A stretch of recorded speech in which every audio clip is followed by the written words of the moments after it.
orang mengaitkan atau mengukur kualitas hidup manusia itu dihubungkan dengan kemapanan, pendidikan, materi, dan jabatan.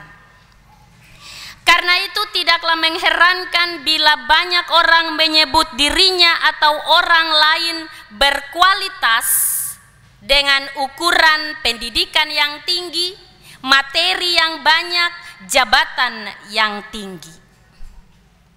Sebetulnya tidak salah bila kualitas hidup diukur dari aspek pencapaian pendidikan yang tinggi, materi yang banyak, dan jabatan yang tinggi. Akan tetapi kualitas hidup manusia tidak dapat diukur sepenuhnya pada ukuran-ukuran tadi. Pendidikan, materi, dan jabatan sesungguhnya hanya merupakan bagian kecil dari kualitas kehidupan manusia. Apabila tidak sedikit orang yang memiliki pendidikan, materi, dan jabatan yang mapan, namun menunjukkan sikap hidup yang tidak terpuji, korupsi, menindas rakyat, persengkokolan, kejahatan adalah contoh hidup yang tidak terpuji yang pelakunya didominasi oleh orang-orang yang kualitas pendidikannya tinggi, materinya banyak, dan jabatannya yang amat baik. Pertanyaan bagi kita semua, bagaimanakah kualitas hidup manusia yang sesungguhnya? Kualitas hidup manusia yang sesungguhnya adalah menggunakan apa yang ia miliki untuk melayani Tuhan dan sesama.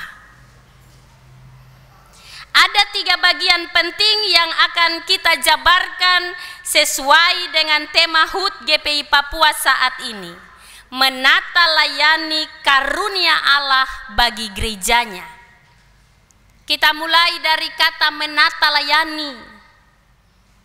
Artinya orang yang melayani, baik sebagai nabi, baik sebagai pendeta, sebagai pengajar, guru, penatua, diaken, dan setiap orang yang dipercayakan Tuhan untuk melayani di gereja, di tengah-tengah masyarakat, pemerintahan, di tengah keluarga. Dan itu adalah pelayanan atau pelayan. Yang berikut karunia Allah. Karunia adalah pengasihan Allah yang tinggi dan luhur kepada umat manusia. Atau dengan kata lain, karunia bukanlah hasil usaha manusia, tetapi pemberian Tuhan Allah kepada umatnya. Karunia kita tidak bisa dapat dari kita belajar, tetapi karunia itu datang dari pemberian Allah bagi setiap manusia. Dan yang ketiga, gereja. Gereja adalah tubuh manusia yang hidup. Tempat di mana kuasa Allah bertakhta di dalamnya. Hal ini dapat diartikan Tuhan Allah memanggil dan mengutus setiap orang menurut ukuran kadar pekerjaannya masing-masing, dikaruniakan karunia yang berbeda-beda untuk membangun manusia yang adalah wujud gereja yang hidup dalam segala bentuk kehidupannya. Maka Bapak Ibu dan saya, kita adalah gereja-gereja yang hidup. Teks firman Tuhan Roma 12 ayat 1 sampai 8. Ayat 1 katakan bagi kita, karena itu saudara-saudara, demi kemurahan Allah aku menasihatkan kamu, supaya kamu mempersembahkan tubuhmu sebagai persembahan yang hidup, yang kudus dan yang berkenan kepada Allah, itu adalah ibadahmu yang sejati. Selanjutnya ayat 2 katakan, janganlah kamu menjadi serupa dengan dunia ini, tetapi berubahlah oleh pembaharuan budimu, sehingga kamu dapat membedakan manakah kehendak Allah, apa yang baik, yang berkenan kepada Allah, dan yang sempurna. Rasul Paulus menuliskan bagian firman ini kepada umat Tuhan di Roma untuk mempersembahkan kehidupan mereka kepada Tuhan sebagai persembahan yang sejati. Tubuh yang Allah ciptakan ini dipersembahkan menjadi sebuah persembahan yang sejati bagi Tuhan dalam kehidupan. Ketika kita mampu mempersembahkan tubuh kita sebagai persembahan yang hidup, yang kudus dan berkenan kepada Allah, itulah ibadah sejati kita. Bagaimana kita mempersembahkan tubuh kita sebagai persembahan yang hidup, kudus dan berkenan bagi Allah? Tadi dikatakan bahwa gereja itu adalah tubuh yang hidup. Maka karunia yang ada pada tubuh yang hidup ini kita persembahkan bagi Tuhan lewat perkataan kita, perbuatan kita, lewat tingkah laku kita. Dengan karunia yang Tuhan berikan bagi masing-masing kita yang menetap pada tubuh kita, kita diminta untuk mempersembahkan kembali bagi Tuhan. Tadi firman Tuhan berkata bahwa kita punya karunia yang berbeda-beda dan berlain-lainan. Karunia untuk bernubuat, karunia untuk melayani, karunia untuk mengajar, karunia untuk menasihati.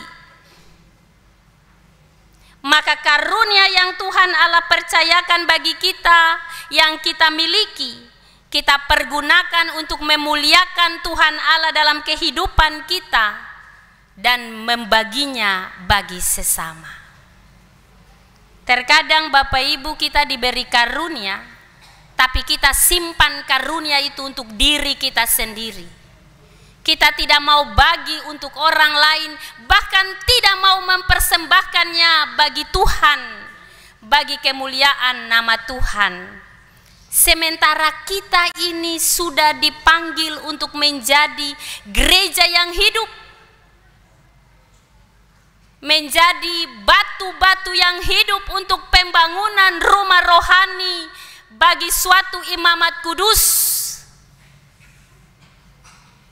Maka karunia yang ada pada kita bukan kita simpan untuk diri kita sendiri, tapi kita bagikan bagi sesama dan mempersembahkan itu bagi Tuhan lewat pelayanan-pelayanan yang kita lakukan.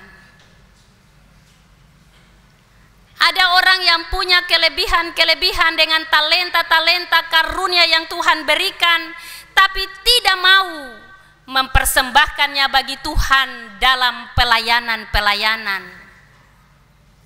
Dia pakai hanya untuk dirinya sendiri, untuk kepentingan dirinya sendiri, dan tidak mau berbagi untuk sesama dan untuk kemuliaan nama Tuhan.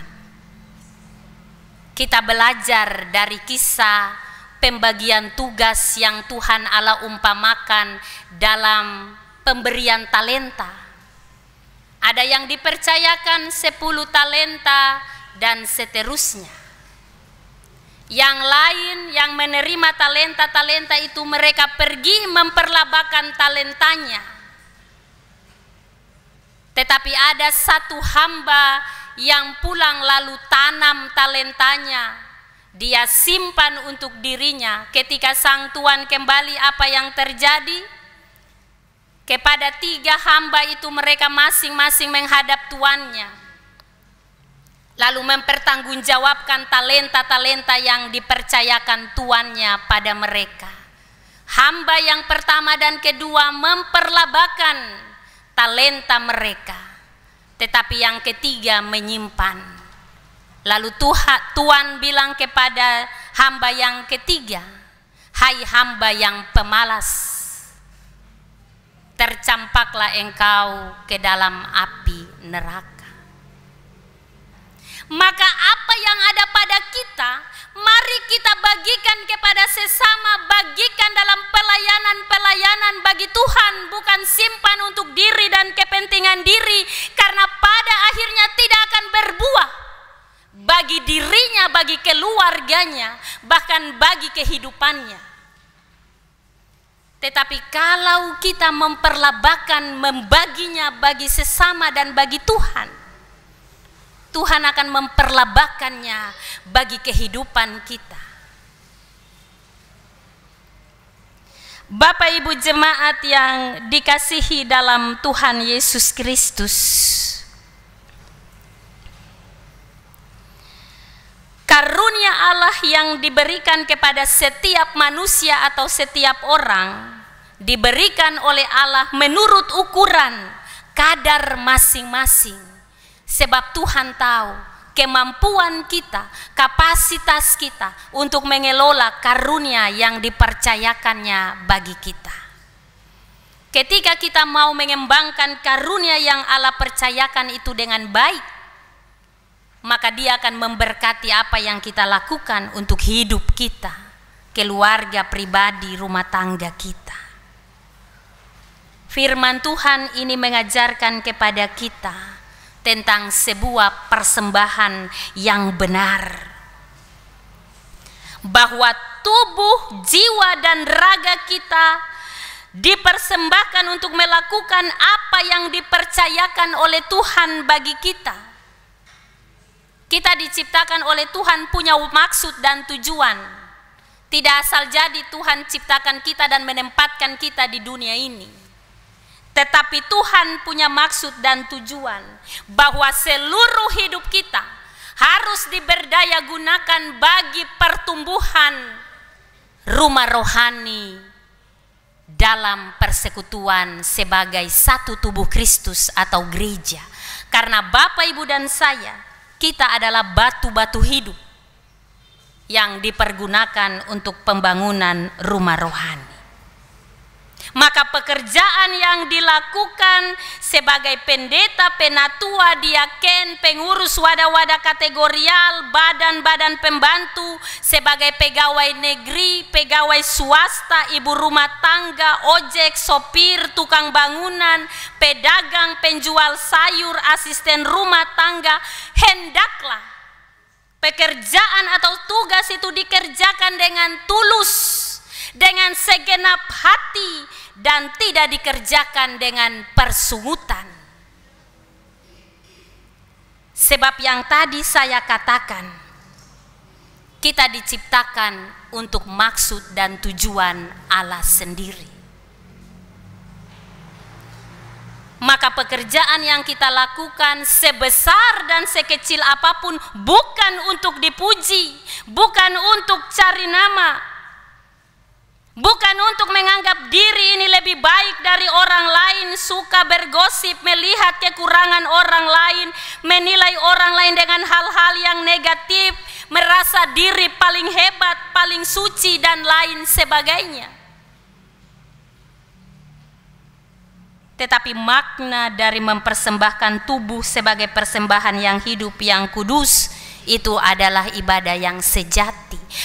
Maka dari dalam setiap kehidupan kita, dengan tugas tanggung jawab yang Tuhan percayakan bagi kita, persembahkanlah kembali bagi Tuhan dengan segenap hati dan jiwa kita.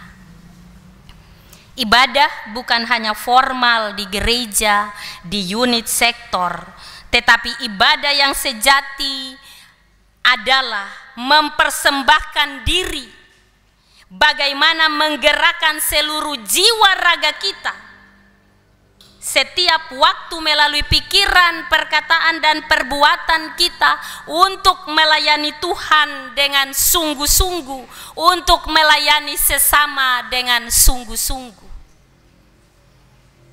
Alkitab katakan bahwa kalau kita bertanggung jawab dalam perkara-perkara kecil, Tuhan akan memberi kita tanggung jawab dalam perkara-perkara yang besar. Maka jangan anggap pekerjaan kita sekarang ini adalah pekerjaan yang hina, yang rendah, yang tidak punya nilai. Tidak, Bapak Ibu. Di hadapan Tuhan, apapun yang kita kerjakan dan lakukan, itulah pemberian Tuhan dalam maksud dan tujuannya bagi hidup kita. Sebab itu kualitas hidup orang percaya dinilai dan diukur Tuhan bukan dari jabatannya, bukan dari gelarnya yang tinggi, bukan dari derajat, bukan pula dari cara pikir dan merancang yang tinggi-tinggi yang tidak bisa dilakukan dengan keterpaksaan. Tetapi kualitas orang percaya diukur oleh Tuhan dari karunia, talenta yang dipercayakan kepada setiap orang. Apakah karunia dan talenta itu dilakukan dengan sungguh-sungguh ataukah tidak? Ataukah karunia dan talenta itu ditanam untuk diri sendiri, untuk kepentingan diri? Bapak Ibu jemaat yang terkasih dalam Tuhan Yesus Kristus, bagian firman ini disampaikan dalam perayaan syukur HUT GPI Papua bagi kehidupan kita sebagai warga GPI Papua, supaya mari kita memahami panggilan kita sebagai satu tubuh Kristus di dalam lembaga ini, bahwa kita dikaruniakan karunia yang berbeda-beda untuk saling melengkapi. Paulus menganalogikannya dengan tubuh kita. Ada yang berperan sebagai mata, ada yang berperan sebagai telinga, mulut, kaki, tangan, kepala, dan seterusnya. Maka kepala tidak bisa berjalan tanpa kaki. Kaki tidak bisa bilang saya mau jalan ke sana jadi tangan, badan, kepala kau tinggal di sini. Saya mau jalan sendiri. Tidak bisa. Kaki kemana, kepala, badan, tangan semua ikut. Maka kita diberi masing-masing dengan karunia talenta yang berbeda-beda untuk saling melengkapi, untuk saling menopang, untuk saling mendukung satu dengan yang lain.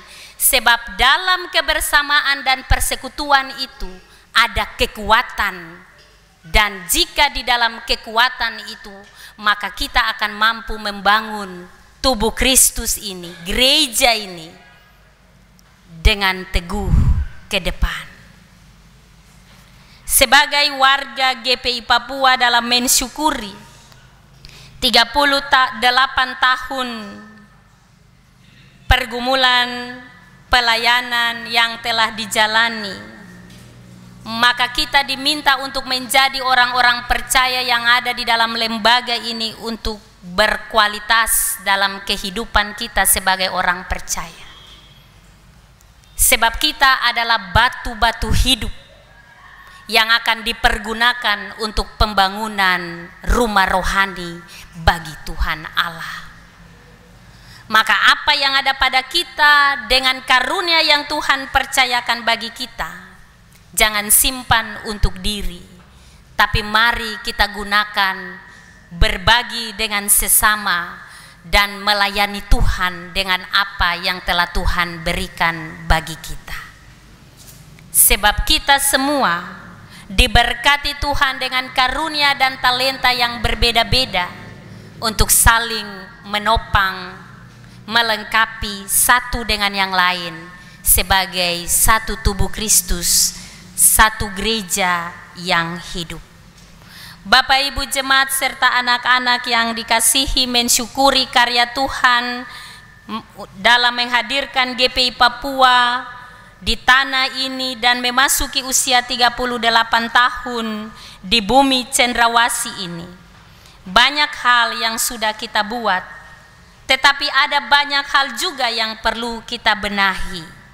Menata GPI Papua ke depan tidak hanya ada pada aras kepemimpinan di tingkat sinode klasis, tetapi juga dalam kehidupan berjemaat, bahwa jemaat menjadi kekuatan, dan ini merupakan tugas kita bersama, karena keanekaragaman karunia yang Tuhan Allah berikan kepada kita merupakan kekayaan, kebanggaan tersendiri. Perlu kerjasama, tidak kerja sendiri-sendiri sebagai umat, tidak ego, tidak cemburu, tidak saling membenci, tidak saling menyalahkan. Sebab sesungguhnya kita semua ini satu di dalam Tuhan Yesus yang kita imani sebagai juru selamat kita. Umat Tuhan yang ada pada 20 klasis di GPI Papua dengan 275 jemaat yang dilatar belakangi dengan suku budaya bahasa yang berbeda-beda, tetapi juga memiliki potensi dari masing-masing pribadi yang merupakan karunia dari Allah yang sudah diberikan kepada kita untuk bagaimana kita dapat dikembangkan. GPI Papua, para pelayannya juga umatnya harus menjadi gereja yang hidup, mewartakan kasih Allah melalui karunia-karunia itu, menata pelayanan dengan baik, bukan merusaknya, membangun kehidupan bersama berbagai stakeholder di setiap tempat di mana GPI Papua melayani, baik dengan pemerintah pusat sampai daerah-daerah, dewan adat setiap daerah, komunitas masyarakat, melalui kerjasama yang kita bangun. GPI Papua tidak menutup diri. Waktunya GPI Papua harus mengembangkan sayap menjangkau dunia di mana pelayanan itu dilaksanakan, sesuai dengan semangat tema sidang sinode kita 5 tahunan ke depan. Kobarkanlah karunia Allah yang ada padamu.